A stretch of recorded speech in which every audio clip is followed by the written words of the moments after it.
sejahtera untuk kita semua. Bersyukur kita kepada Allah dengan mengucapkan Alhamdulillah, karena dengan nikmat dan karunia-Nya yang selalu senantiasa ada untuk kita semua. Yang kedua, bersalawatlah kita kepada Nabi dengan melafazkan Allahumma sholli ala sayyidina Muhammad wa ala ali sayyidina Muhammad. Perkenalkan, saya Yuni Puspitasari. Saya adalah mahasiswa Universitas Islam Negeri Syekh Ali Hasan Ahmad Ad-Dari Padang Sidempuan, Prodi Komunikasi dan Penyiaran Islam, Fakultas Dakwah dan Ilmu Komunikasi. Di sini saya akan membahas judul makalah saya, yaitu perkembangan aktivitas dakwah dalam Al-Quran. Jadi saya ucapkan terima kasih kepada Bapak dosen pengampu, yaitu Bapak Dilfaroni S.Os. IMA, selaku dosen mata kuliah filsafat dakwah, yang telah memberikan tugas ini kepada saya sehingga membuat saya semakin menambah pengetahuan dan kreativitas. Baiklah, langsung saja. Di sini saya akan membawakan dua materi makalah saya. Yang pertama adalah aktivitas dakwah dalam Al-Quran. Nah, yang kedua yaitu metode dakwah Islamiyah. Baiklah, kita lanjut ke dalam materi pertama, yaitu aktivitas dakwah dalam Al-Quran. Yang pertama ada subjek dakwah. Nah, subjek dakwah merupakan orang yang bertugas sebagai penyampaian pesan dakwah agar sampai kepada sasarannya. Dalam hal ini, Madu'u Abdul Munir Mulkan membaginya ke dalam 3 jenis, yaitu dai, perencana, dan pengelola dakwah. Ketiga disebut sebagai dai. Perbedaannya adalah karena perbedaan bidang tugas sesuai dengan kecakapan dan ilmu yang dimiliki. Dai oleh seorang dai sebagai subjek atau pelaku dakwah. Sementara komponen perencanaan dan pengelolaan yang mengemban fungsi perencanaan dan pengelolaan dakwah menduduki peran yang lebih penting daripada fungsi pelaksana yang diemban oleh dai. Faktor dai memang mempunyai kontribusi dalam keberhasilan dakwah, tetapi faktor perencana dan pengelola jauh lebih besar kontribusinya. Analoginya seperti ini, misalnya dalam pembuatan sebuah film, dai adalah sebagai aktor dan perencanaannya adalah penulis skenario-nya, dan sementara pengolahnya adalah sutradaranya.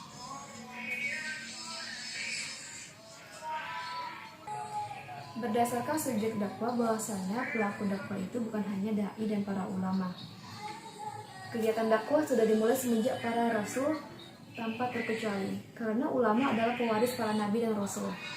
Para rasul diutus oleh Allah untuk berdakwah kepada kaumnya, menyeru mereka agar beriman kepada Allah, beribadah hanya kepadanya, seperti firman Allah dalam surah Al-A'raf ayat 59.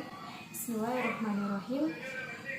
Laqad arsalna Nuhan ila qaumihi faqala ya qaumi ubudullaha ma lakum min ilahin ghairuh inni akhafu 'alaikum adzaba yaumin 'azim.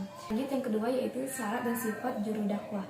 Nah, sebagai juru dakwah haruslah memiliki sifat-sifat tertentu agar meyakinkan para madu'unya untuk mengikuti hal-hal kebaikan yang telah ia tujukan kepada madu'u. Yaitu yang pertama, amal dan kegiatannya harus ikhlas karena mencari ridho Allah dan karena ingin meraih pahala darinya. Menjadi seorang dai tentunya memiliki niat yang tulus dalam menjalankan ibadah kepada Allah Subhanahu wa taala, tidak menguntungkan untuk dunia dan tidak berpikir untuk harta dunia saja. Jadi semua dia lakukan hanya untuk semata-mata karena Allah Subhanahu wa taala. Yang kedua, seorang juru dakwah harus menjadi teladan dalam amal soleh. Seorang juru dakwah mestilah menjadi suri teladan dan uswatun hasanah dari semua segi kehidupan. Apa yang diucapkan sesuai dengan apa yang diperbuat oleh sebaliknya. Seorang juru dakwah mestilah memiliki sifat yang adil, karena Al-Quran tegas melarang orang fasik sebagai juru dakwah, seperti yang terdapat dalam firman-Nya dalam surah Al-Baqarah ayat 44. Bismillahirrahmanirrahim. Atamuruna an-nasa bil birri wa tansawna anfusakum wa antum tatluna kitaba afala ta'qilun. Yang artinya, mengapa kamu suruh orang lain mengerjakan kebaikan sedangkan kamu melupakan diri kewajibanmu sendiri, padahal kamu membaca Alkitab Taurat, maka tidaklah kamu berpikir. Surah Al-Baqarah ayat 44. Nah, selanjutnya kriteria yang harus dimiliki dai yang ketiga adalah menempuh cara hikmah atau bijaksana terhadap orang-orang terpelajar dan intelektual dan melakukan metode mu'ijah atau nasihat yang baik dalam menghadapi orang-orang awam yang biasa. Nah, tentunya berbeda penyampaian antara kita yang sebagai dai, misalnya kita berbeda, artinya kita berbeda penyampaian kepada kaum awam dan kaum terpelajar. Tentu hal itu harus kita kuasai karena mempermudah kita untuk menyampaikan sesuatu yang mudah dipahami untuk mereka. Nah, yang keempat, seorang juru dakwah harus betul-betul menguasai ilmu yang sesuai dengan zamannya dan menguasai teori dari berbagai aliran pemikiran sehingga tidak dapat membeberkan kesalahan, penyimpangan, atau bahaya aliran-aliran tersebut setelah membandingkannya dengan ajaran Islam. Sebab kita dapat mengetahui sesuatu itu hitam setelah membandingkannya dengan yang putih, dan sesuatu itu diketahui bengkok apabila kita bandingkan dengan sesuatu yang lurus.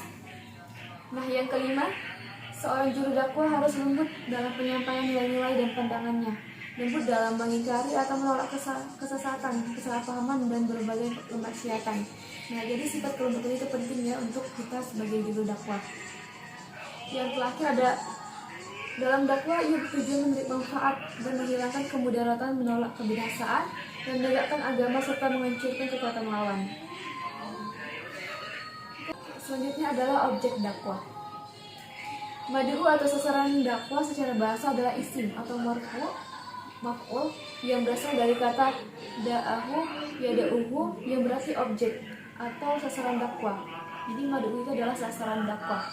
Sementara Abdul mengumpulkan lagi objek dakwah kepada dua hal. Yang pertama adalah umat dakwah, yakni masyarakat luas atau non-muslim. Yang kedua yaitu umat ijabah, yakni mereka yang telah memeluk agama Islam. Nah, terhadap umat dakwah bertujuan untuk mengenalkan Islam kepada mereka dengan bentuk dialog apapun, agar tertarik dengan kesadaran sendiri menjadi Islam sebagai pilihan agamanya. Sedangkan dakwah terhadap umat ijabah, dakwah bertujuan untuk meningkatkan lagi penghayatan dan pengalaman mereka sehingga makin menjadi muslim yang benar-benar islami.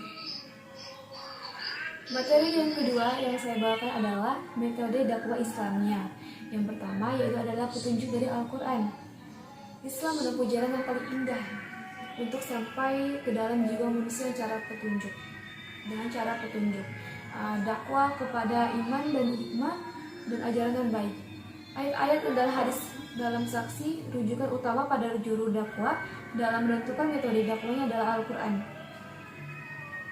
Selain metode mu'ijah, al-hasanah, dan beberapa metode lain yang dicontohkan oleh para nabi yang menyebarkan ajaran Islam di masa lalu dihimpun dari laman Majelis Ulama Indonesia dan berbagai sumber lain, berikut adalah macam-macam metode Islam. Yang pertama, dakwah fardiyah. Nah, apa ini dakwah fardiyah? Dakwah fardiyah merupakan metode dakwah yang dilakukan seorang kepada individu lain atau satu orang atau beberapa orang lain, jumlahnya kecil dan terbatas. Dakwah fardiyah biasanya dilaksanakan tanpa persiapan, sehingga materi yang disampaikan tidak tersusun secara tertib. Nah, yang kedua itu ada dakwah bil lisan. Dakwah bil lisan ini merupakan metode penyampaian informasi atau pesan dakwah melalui lisan, baik berupa ceramah ataupun komunikasi langsung antara subjek dan objek dakwah. Yang ketiga ada dakwah bil hal. Dakwah bil hal ini adalah metode dakwah yang lebih mengutamakan perbuatan nyata. Dakwah jenis ini dilakukan dengan memberi pemahaman secara teori beserta contoh pengaplikasiannya.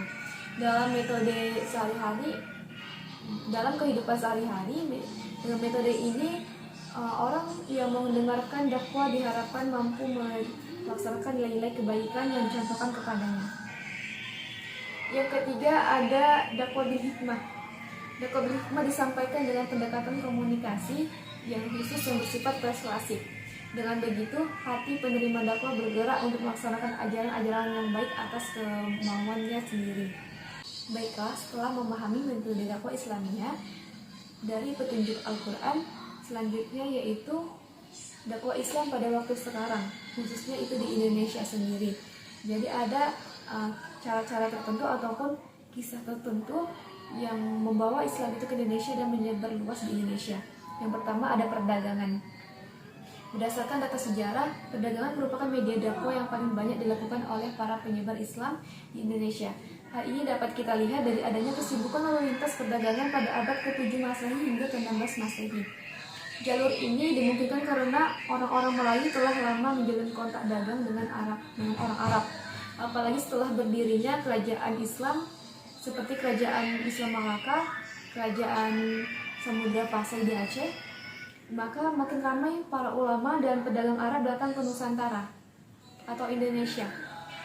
Nah, yang kedua itu melalui perkawinan. Proses penyebaran Islam di Indonesia juga banyak dilakukan melalui pernikahan antara para pedagang Muslim dengan wanita Indonesia. Jalur perdagangan internasional yang dikuasai oleh para pedagang Muslim menjadikan para pedagang Islam itu memiliki kelebihan secara ekonomi.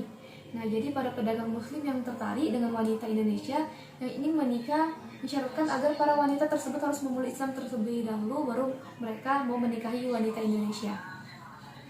Yang ketiga yaitu pendidikan. Proses masuknya Islam juga dilakukan melalui jalur pendidikan. Para ulama banyak yang mendirikan lembaga pendidikan di Islam. Di lembaga pendidikan Islam, para ulama semakin menguatkan posisi agama Islam dengan pengajaran-pengajaran keislaman. Salah satu lembaga pendidikan Islam yang menjadi ciri awal penyebaran Islam adalah pesantren. Nah, inilah istilah pesantren digunakan untuk menunjukkan lembaga pendidikan yang banyak digunakan oleh ulama di Jawa dan Madura. Sementara di Aceh dikenal dengan nama Daya, dan Minangkabau dikenal dengan istilah Surau. Yang terakhir adalah kesenian dan budaya. Para tokoh penyebar Islam mengajarkan Islam menurut bahasa dan adat istiadat masyarakat setempat. Sebagian besar nama-nama mereka telah mengelenda seperti Wali Songo. Nah, penyebaran Islam melalui kesenian atau budaya termasuk yang paling banyak mempengaruhi masyarakat, seperti wayang, sastra, dan sebagai kesenian lainnya. Pendekatan jalur kesenian dilakukan para penyebar Islam untuk menarik perhatian masyarakat sehingga tanpa terasa pun tertarik pada ajaran Islam. Misalnya Sunan Kalijaga adalah tokoh seniman wayang. Dia tidak pernah meminta bayaran dalam menunjukkan seninya, tetapi ia meminta para penonton untuk mengikuti pengucapan kalimat syahadat.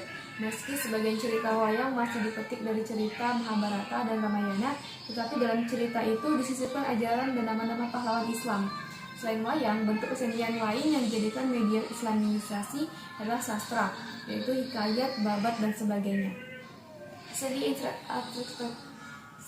arsitektur seperti melihat pada bentuk masjid-masjid peninggalan pada ulama atau wali songo, dan seni ukir yang banyak terdapat di kediaman dan masjid-masjid peninggalan wali. Baiklah, adapun kesimpulan dari makalah saya adalah Al-Quran sebagai sumber utama, hukum Islam sebagai memberi kontribusi dan motivasi untuk mengajak manusia melakukan kegiatan dakwah pemberdayaan umat. Jadi kita sebagai umat Islam, marilah kita belajar melalui Al-Quran yang telah dianugerahkan kepada kita semua umat Islam di dunia sebagai bukti adanya Allah, sebagai bukti ajaran-ajaran yang diberikan Allah kepada kita. Demikianlah maka yang saya sampaikan. Apabila ada kesalahan dalam perkataan saya mohon maaf. Saya Yudi Puspita Sari mengucapkan terima kasih. Wassalamualaikum warahmatullahi wabarakatuh.